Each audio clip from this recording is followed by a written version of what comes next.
किताब विपरण की रीत तो सच दा मार्ग भाग चौथा। लेखक सरदार गुरबख्श सिंह काला अफगाना। पहले कांड का चौथा भाग सुचा अथवा पवित्र कौन। वाहिगुरू जी का खालसा वाहिगुरू जी की फतेह। सूचे ए ना आखिएं बहन जे पिंडा धोए, सूचे सही नानका जिन मन वसिया सोए। पन्ना 472। तन सूचा सो आखिए जिस में साचा नाओ, भै सच राती देहरी जिहवा सच सुभाओ।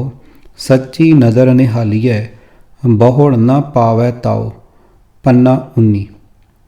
ओ सब ते ऊचा सब ते सूचा जाके हिरदे वसिया भगवान।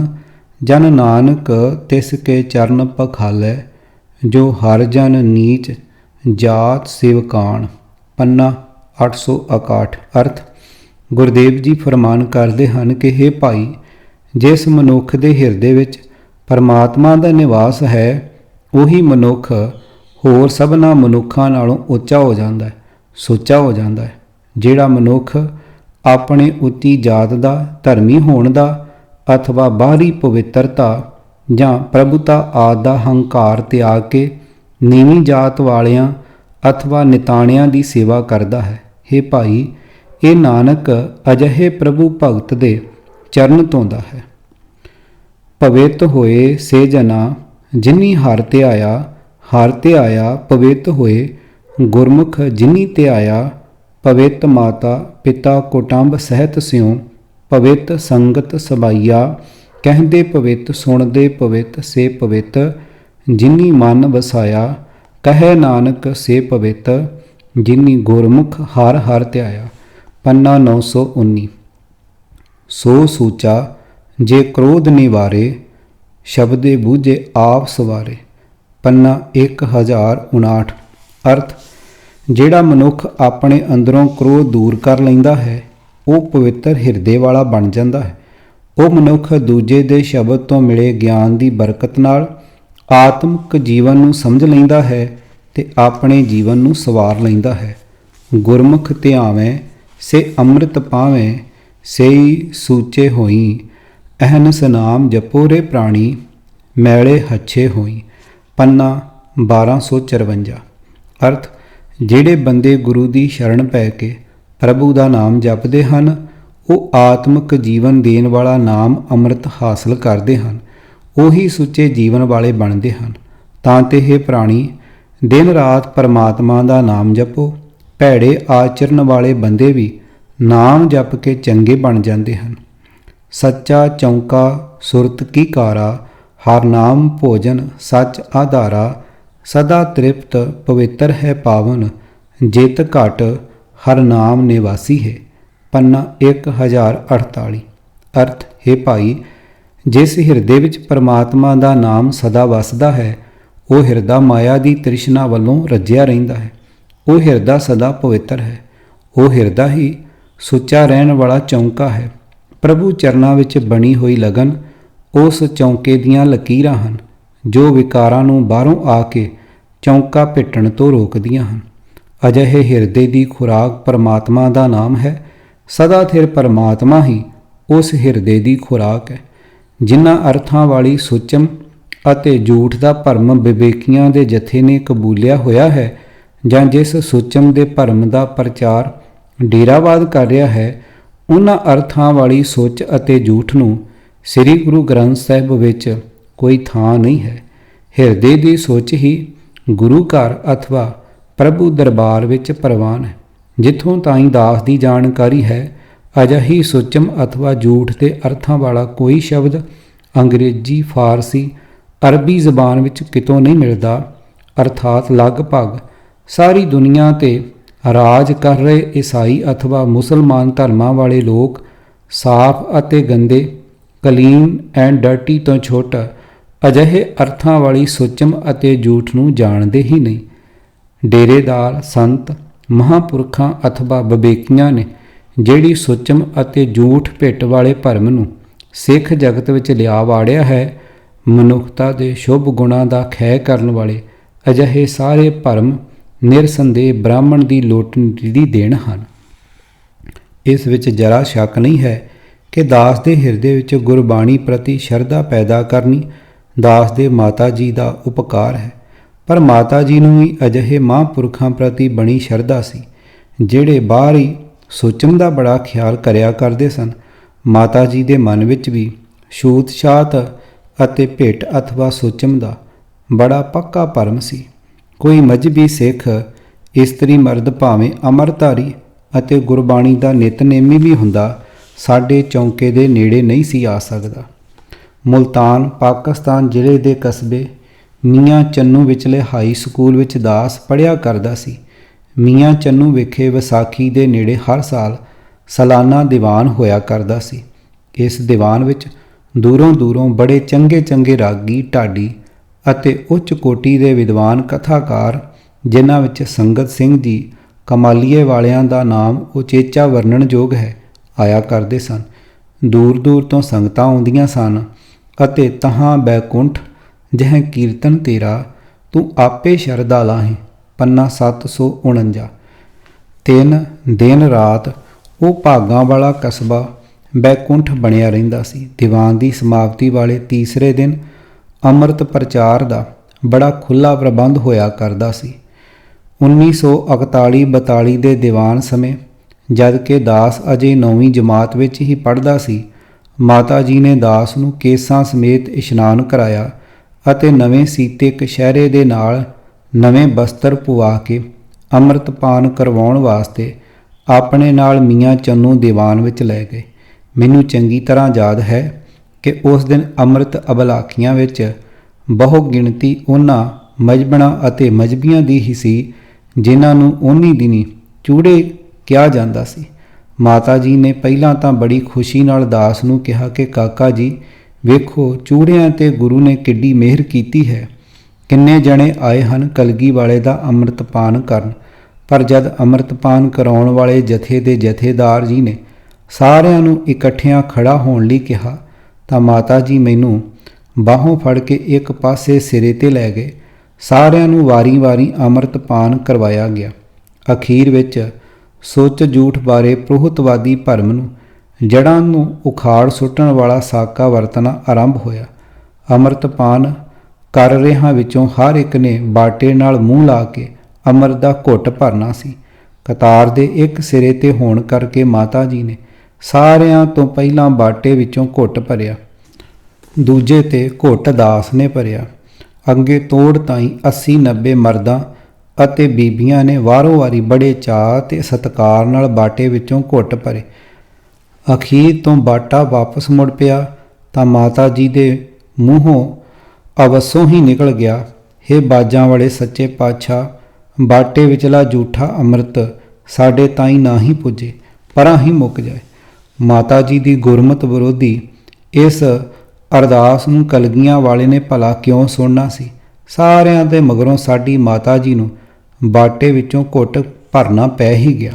ਧੰਨ ਹਨ ਗੁਰੂ ਨਾਨਕ ਪਾਤਸ਼ਾਹ ਜੀ, ਜਿਨ੍ਹਾਂ ਨੇ ਆਪਣੇ 10ਵੇਂ ਜਾਮੇ ਵਿੱਚ ਬ੍ਰਾਹਮਣੀ ਸੁਚਮ ਅਤੇ ਭਿੱਟ ਦੇ ਮੂੰਹ 'ਤੇ ਕਿੱਡੀ ਕਰਾਰੀ ਚੋਟ ਮਾਰਨੀ ਆਰੰਭ ਕਰਕੇ ਮਨੁੱਖੀ ਭਾਈਚਾਰੇ ਵਿੱਚ ਮਾਂ ਜਾਏ ਭੈਣ ਭਾਈਆਂ ਜਿਹਾ ਗੂੜਾ ਪਿਆਰ ਪੈਦਾ ਕਰ ਦੇਣ ਦੀ ਨੀਂਹ ਰੱਖ ਦਿੱਤੀ ਸੀ। ਪਰ ਅਫਸੋਸ ਹੈ ਕਿ ਪੰਥ ਦੇ ਜਥੇਦਾਰ ਨੇ ਆਪਣੀ ਅਣਗਹਿਲੀ ਨਾਲ ਪੰਥ ਵਿੱਚ ਕਈ ਧੜੇ ਬਣਦੇ ਜਾਣ ਦਿੱਤੇ। ਕਈ ਡੇਰੇ ਅਤੇ ਗੱਦੀਆਂ ਨੂੰ ਮਾਨਤਾ ਦੇ ਕੇ ਉਹਨਾਂ ਦਾ ਅਸਰ ਰਸੂਖ ਪੰਥ ਵਿੱਚ ਵਧਾਇਆ, ਜਿਸ ਦਾ ਹੀ ਸਿੱਟਾ ਸੀ ਕਿ ਪੰਥ ਦੀ ਇੱਕ ਮਰਜ਼ਾਦਾ ਤੇ ਇੱਕ ਮੁੱਠਤਾ ਕਾਇਮ ਨਾ ਰਹੀ। ਜਥੇਦਾਰ ਦੀ ਅਣਗਹਿਲੀ ਕਾਰਨ ਪੰਥ ਬ੍ਰਾਹਮਣੀ ਜਾਲ ਵਿੱਚ ਫਸਦਾ ਗਿਆ। ਸਿੱਖ ਕੌਮ ਵਿੱਚ ਆਈ ਗਿਰਾਵਟ ਅਤੇ ਸੰਤ ਸੂਰਮਿਆਂ ਦੇ ਇਸ ਪੰਥ ਦੇ ਪੱਲੇ ਪੈ ਰਹੀਆਂ ਨਮੋਸ਼ੀਆਂ ਦੀ ਮੁੱਖ ਜ਼ਿੰਮੇਵਾਰੀ ਪੰਥ ਦੇ ਮਾਇਆਧਾਰੀ ਤ੍ਰਿਸ਼ਨਾਲੂ ਜਥੇਦਾਰਾਂ ਅਤੇ ਲਾਲਚੀ ਅਧਰਮੀ ਗੁਰਮਤ ਗਿਆਨ ਤੋਂ ਕੋਰੇ ਕਥ ਧਾਰਮਿਕ ਆਗੂਆਂ ਸਾਧ ਡੇਰੇਦਾਰਾਂ ਦੇ ਮੋਢਿਆਂ 'ਤੇ ਹੈ। ਬੜੀ ਸੁਚਮ ਰੱਖਣ ਵਾਲੇ ਭਰਮੀ ਮਨੁੱਖ ਬ੍ਰਾਹਮਣ ਬਵੇਕੀਏ ਡੇਰੇਦਾਰ ਦੀ ਉਚੇਚੀ ਸੁਚਮ ਗ੍ਰਸੀ ਕਰਮਕਾਂਡੀ ਮਰਿਆਦਾ ਅਥਵਾ ਵਿਖਾਵੇ ਵਾਲੇ ਧਰਮ ਕਰਮ ਅਜਿਹੇ ਸੋਮ ਪਾਕ ਅਪਰਸ ਉਦਿਆਨੀ ਪੰਨਾ 253 ਦੇ ਮਨ ਵਿੱਚ ਹੰਕਾਰ ਪੈਦਾ ਕਰਕੇ ਲੋਭ ਮੋਹ ਕਾਮ ਕ੍ਰੋਧ ਆਦਿ ਵਿਕਾਰਾਂ ਦੇ ਆ ਵੜਨ ਲਈ ਰਸਤਾ ਬਣਾਉਂਦਾ ਹੈ, ਜਿਸ ਕਾਰਨ ਅਜਿਹੇ ਪਖੰਡੀਆਂ ਦਾ ਆਤਮਿਕ ਜੀਵਨ ਨਸ਼ਟ ਹੋ ਚੁੱਕਾ ਹੁੰਦਾ ਹੈ ਅਤੇ ਉਹਨਾਂ ਦਾ ਮਨੁੱਖਾ ਜੀਵਨ ਵਿਅਰਥ ਜਾਂਦਾ ਹੈ। ਗੁਰਦੇਵ ਜੀ ਨੇ ਬੜੇ ਮਿੱਠੇ ਬਚਨਾਂ ਦੁਆਰਾ ਇਹਨਾਂ ਐਬਾਂ ਵੱਲ ਅਥਵਾ ਵਿਕਾਰਾਂ ਵੱਲ ਧਿਆਨ ਦਿਵਾ ਕੇ ਅਨਮੋਲ ਸਿੱਖਿਆ ਬਖਸ਼ਿਸ਼ ਕੀਤੀ ਹੈ। ਪ੍ਰਥਮੇ ਤੇਰੀ ਨੀਕੀ ਜਾਤ, ਦੁਤੀਆ ਤੇਰੀ ਮਨੀਐ ਪਾਂਤ, ਤ੍ਰਿਤੀਆ ਤੇਰਾ ਸੁੰਦਰ ਥਾਨ, ਬਿਗੜ ਰੂਪ ਮਨ ਮੈਂ ਅਭਿਮਾਨ, ਸੋਹਣੀ ਸਰੂਪ ਸੁਜਾਨ ਵਿਚਖਣ, ਅਤ ਗਰਭੈ ਮੋਇ ਫਾਕੀ ਤੂ ਰਹਾ, ਅਤ ਸੂਚੀ ਤੇਰੀ ਪਾਕ ਸਾਲ, ਕਰ ਇਸ਼ਨਾਨ ਪੂਜਾ ਤਿਲਕ ਲਾਲ, ਗੱਲੀ ਗਰਭੈ ਮੁਖ ਗੋਵੇਂ ਗਿਆਨ, ਸਭ ਵਿੰਤ ਖੋਈ ਲੋਭ ਸੁਵਾਨ, ਕਾਪਰ ਪਹਿਰੇ ਭੋਗੈ ਭੋਗ, ਆਚਾਰ ਕਰੇ ਸੋਭਾ ਮੈਂ ਲੋਗ, ਚੋਵਾ ਚੰਦਨ ਸੁਗੰਧ ਬਿਸਥਾਰ, ਸੰਗੀ ਖੋਟਾ ਕ੍ਰੋਧ ਚੰਡਾਲ, ਅਵਰ ਜੋਨ ਤੇਰੀ ਪਨਹਾਰੀ, ਇਸ ਧਰਤੀ ਮੈਂ ਤੇਰੀ ਸਿੱਖਦਾਰੀ, ਸੋਨਾ ਰੂਪਾ ਤੁਝ ਪੈ ਦਾਮ, ਸੀਲ ਬਗਾਰਿਓ ਤੇਰਾ ਕਾਮ, ਜਾ ਕੋ ਦ੍ਰਿਸ਼ਟ ਮਇਆ ਹਰ ਰਾਏ, ਸਾ ਬੰਦੀ ਤੇ ਲਈ ਛਡਾਏ, ਸਾਧ ਸੰਗ ਮਿਲ ਹਰ ਰਸ ਪਾਇਆ, ਕਹੋ ਨਾਨਕ ਸਫਲ ਉਹ ਕਾਇਆ, ਸਭ ਰੂਪ ਸਭ ਸੁਖ ਬਣੇ ਸੁਹਾਗਣ, ਅਤ ਸੁੰਦਰ ਵਿਚਖਣ ਤੂੰ। ਰਹਾਉ ਦੂਜਾ। ਪੰਨਾ 374। ਅਰਥ, ਹੈ ਜੀਵ ਇਸਤਰੀ, ਤੂੰ ਵੇਖਣ ਨੂੰ ਸੋਹਣੇ ਰੂਪ ਵਾਲੀ ਹੈ, ਸਿਆਣੀ ਅਤੇ ਚਤੁਰ ਵੀ ਹੈ, ਪਰ ਤੂੰ ਬੜੇ ਹੰਕਾਰ ਅਤੇ ਮੋਹ ਵਿੱਚ ਫਸੀ ਹੋਈ ਹੈ। ਰਹਾਉ, ਇਹ ਜੀਵ ਇਸਤਰੀ ਵੇਖ, ਪਹਿਲਾਂ ਤਾਂ ਤੇਰੀ ਮਨੁੱਖਾ ਜਨਮ ਵਾਲੀ ਚੰਗੀ ਜਾਤ ਹੈ, ਦੂਜੀ ਤੇਰੀ ਖਾਨਦਾਨੀ ਵੀ ਮੰਨੀ ਜਾਂਦੀ ਹੈ, ਤੀਜਾ ਤੇਰਾ ਸੋਹਣਾ ਸਰੀਰ ਹੈ, ਪਰ ਤੇਰੇ ਮਨ ਵਿੱਚ ਹੰਕਾਰ ਦੇ ਕਾਰਨ ਤੇਰਾ ਸਾਰਾ ਰੂਪ ਕੋਝਾ ਹੈ। ਤੇਰੀ ਬੜੀ ਸੁੱਚੀ ਰਸੋਈ ਹੈ, ਜਿਸ ਵਿੱਚ ਤੂੰ ਆਪਣਾ ਭੋਜਨ ਤਿਆਰ ਕਰਦੀ ਹੈ। ਬਾਕੀ ਪਸ਼ੂ ਪੰਛੀ ਤਾਂ ਵਿਚਾਰੇ ਗੰਦੇ ਮੰਦੇ ਥਾਵਾਂ ਤੋਂ ਹੀ ਢਿੱਡ ਭਰ ਲੈਂਦੇ ਹਨ, ਪਰ ਤੂੰ ਇਸ਼ਨਾਨ ਕਰਕੇ ਪੂਜਾ ਵੀ ਕਰਦੀ ਹੈ, ਮੱਥੇ ਉੱਤੇ ਲਾਲ ਤਿਲਕ ਲਾ ਲੈਂਦੀ ਹੈ, ਉਚੇਚੇ ਸਾਧ ਬਾਣੇ ਪਾਉਂਦੀ ਹੈ, ਮੂੰਹ ਨਾਲ ਗਿਆਨ ਦੀਆਂ ਗੱਲਾਂ ਵੀ ਕਰਦੀ ਹੈ, ਪਰ ਕੁੱਤੇ ਲੋਭ ਨੇ ਤੇਰੀ ਇਹ ਹਰੇਕ ਕਿਸਮ ਦੀ ਵਡਿਆਈ ਗਵਾ ਦਿੱਤੀ ਹੈ। ਇਹ ਜੀਵ ਇਸਤਰੀ, ਤੂੰ ਸੋਹਣੇ ਕੱਪੜੇ ਪਹਿਨਦੀ ਹੈ, ਦੁਨੀਆ ਦੇ ਸਾਰੇ ਭੋਗ ਭੋਗਦੀ ਹੈ, ਜਗਤ ਵਿੱਚ ਸ਼ੋਭਾ ਖੱਟਣ ਲਈ ਤੂੰ ਅਤਰ ਚੰਦਨ ਤੇ ਹੋਰ ਅਨੇਕਾਂ ਸੁਗੰਧੀਆਂ ਵਰਤਦੀ ਹੈ, ਪਰ ਚੰਡਾਲ ਕ੍ਰੋਧ ਤੇਰਾ ਭੈੜਾ ਸਾਥੀ ਹੈ, ਜਿਸ ਨੇ ਤੇਰੇ ਸਾਰੇ ਧਰਮ ਕਰਮ ਨਸ਼ਟ ਕਰ ਦਿੱਤੇ ਹਨ। ਇਹ ਜੀਵ ਇਸਤਰੀ, ਉਹ ਸਾਰੀਆਂ ਜੂਨਾਂ ਤੇਰੀਆਂ ਸੇਵਕ ਹਨ, ਇਸ ਧਰਤੀ ਉੱਤੇ ਤੇਰੀ ਹੀ ਸਰਦਾਰੀ ਹੈ, ਤੇਰੇ ਪਾਸ ਸੋਨਾ ਚਾਂਦੀ ਹੈ, ਧਨ ਪਦਾਰਥ ਹੈ, ਹੋਰ ਜੂਨਾਂ ਪਾਸ ਇਹ ਚੀਜ਼ਾਂ ਨਹੀਂ ਹੈ, ਪਰ ਕਾਮ ਵਾਸ਼ਨਾ ਨੇ ਤੇਰਾ ਸੁਭਾਅ ਵਿਗਾੜ ਦਿੱਤਾ ਹੈ। ਜਿਸ ਜੀਵ ਇਸਤਰੀ ਉੱਤੇ ਪ੍ਰਭੂ ਪਾਤਸ਼ਾਹ ਦੀ ਮਿਹਰ ਦੀ ਨਜ਼ਰ ਪੈਂਦੀ ਹੈ, ਉਸ ਨੂੰ ਉਹ ਲੋਭ ਮੋਹ ਹੰਕਾਰ ਕਾਮ ਕ੍ਰੋਧ ਆਦਿਕ ਦੀ ਕੈਦ ਤੋਂ ਛੁਡਾ ਲੈਂਦਾ ਹੈ। ਜਿਸ ਸਰੀਰ ਨੇ ਜੀਵ ਨੇ ਮਨੁੱਖਾ ਸਰੀਰ ਪ੍ਰਾਪਤ ਕਰਕੇ ਸਾਧ ਸੰਗਤ ਵਿੱਚ ਮਿਲ ਕੇ ਪਰਮਾਤਮਾ ਦੇ ਨਾਮ ਦਾ ਸਵਾਦ ਮਾਣਿਆ ਹੈ, ਉਹੀ ਸਰੀਰ ਦੀ ਕਾਮਯਾਬ ਹੈ। ਹੇ ਜੀਵ ਇਸਤਰੀ, ਜੇ ਤੂੰ ਪ੍ਰਭੂ ਪਤੀ ਵਾਲੀ ਬਣ ਜਾਵੇਂ ਤਾਂ ਸਾਰੇ ਸੋਝ ਤੇ ਸਾਰੇ ਸੁੱਖ ਜੋ ਤੈਨੂੰ ਮਿਲੇ ਹੋਏ ਹਨ ਤੈਨੂੰ ਫੱਬ ਜਾਣ, ਤੂੰ ਸੱਚਮੁੱਚ ਹੀ ਬੜੀ ਸੋਹਣੀ ਤੇ ਬੜੀ ਸਿਆਣੀ ਬਣ ਜਾਏ। ਰਹਾਉ ਦੂਜਾ। ਪ੍ਰਭੂ ਨਾਲ ਡੂੰਘੀ ਸਾਂਝ ਪਾ ਲੈਣ ਵਿੱਚ ਹੀ ਸਾਰੇ ਧਰਮ ਕਰਮ ਅਤੇ ਹਰ ਪ੍ਰਕਾਰ ਦੀ ਕਥਿਤ ਸੁਚਮ ਆ ਜਾਂਦੀ ਹੈ। ਵਿਖਾਵੇ ਵਾਲੇ ਸਾਰੇ ਕਰਮ ਵਿਕਾਰਾਂ ਦਾ ਮੂਲ ਹਉਮੈ ਹੰਕਾਰ ਪੈਦਾ ਕਰਨ ਦਾ ਕਾਰਨ ਹੀ ਬਣਦੇ ਹਨ। ਗੁਰੂ ਗ੍ਰੰਥ ਸਾਹਿਬ ਦੀ ਬਾਣੀ ਵਿੱਚ ਅਜਿਹੀ ਕੋਈ ਇੱਕ ਤੁਕ ਵੀ ਨਹੀਂ ਜਿਸ ਵਿੱਚ ਬ੍ਰਾਹਮਣੀ ਸੁਚਮ ਨੂੰ ਸਲਾਹਿਆ ਗਿਆ ਹੋਵੇ, ਸਗੋਂ ਅਜਿਹੇ ਸ਼ਬਦ ਬੇਅੰਤ ਹਨ ਜਿਨ੍ਹਾਂ ਵਿੱਚ ਅਜਿਹੀ ਸੁਚਮ ਝੂਠ ਅਥਵਾ ਭਿੱਟ ਦੀ ਭਰਪੂਰ ਖੰਡਣਾ ਕੀਤੀ ਹੈ। ਕਿੱਡੇ ਦੁੱਖ ਅਤੇ ਬਦਕਿਸਮਤੀ ਵਾਲੀ ਸਥਿਤੀ ਆ ਬਣੀ ਹੈ ਕਿ ਉਸੇ ਗੁਰੂ ਦੇ ਅਨੰਤ ਭਗਤ ਹੋਣ ਦਾ ਵਿਖਾਵਾ ਕਰਨ ਵਾਲੇ ਕਈ ਟੋਲੇ ਅਜਿਹੇ ਪੈਦਾ ਹੋ ਚੁੱਕੇ ਹਨ ਜਿਹੜੇ ਆਪਣੇ ਜਥੇ ਵਾਲੇ ਕਿਸੇ ਸਾਥੀ ਤੋਂ ਛੁੱਟ ਕਿਸੇ ਅੰਮ੍ਰਿਤਧਾਰੀ ਪਰਿਵਾਰ ਦਾ ਤਿਆਰ ਕੀਤਾ ਭੋਜਨ ਵੀ ਨਹੀਂ ਛਕਦੇ ਅਤੇ ਇਸ ਬ੍ਰਾਹਮਣੀ ਪਖੰਡ ਦੇ ਧਾਰਨੀ ਬਣੇ ਸੁਚਮ ਭਰਮ ਨਾਲ ਸੰਬੰਧਿਤ ਕਈ ਬੰਦਸ਼ਾਂ ਲਾਗੂ ਕਰਕੇ ਗੁਰੂ ਬਾਣੀ ਦੇ ਉਪਦੇਸ਼ਾਂ ਦੀ ਖੰਡਨਾ ਕਰਨ ਨੂੰ ਗੁਰਮਤਿ ਕਹਿ ਰਹੇ ਹੁੰਦੇ ਹਨ। ਨੋਟ: ਗੁਰੂ ਬਾਣੀ ਦੇ ਆਸ਼ੇ ਦੀ ਖੰਡਨਾ ਕਰਨ ਵਾਲੇ ਕਿਸੇ ਰਹਿਤਨਾਮੇ ਦੀ ਲਿਖਤ ਦਾ ਆਸਰਾ ਲੈਣਾ ਅਸਿੱਖੀ ਹੈ। ਰਹਿਤਨਾਮਿਆਂ ਵਿੱਚ ਬ੍ਰਾਹਮਣਵਾਦ ਨੇ ਕਾਫੀ ਰਲਾ ਪਾ ਦਿੱਤਾ ਹੋਇਆ ਹੈ ਅਤੇ ਅਸੀਂ ਕਿਸੇ ਰਹਿਤਨਾਮੇ ਜਾਂ ਕਿਸੇ ਹੋਰ ਦੂਸਰੇ ਗ੍ਰੰਥ ਦੇ ਸਿੱਖ ਨਹੀਂ ਹਾਂ।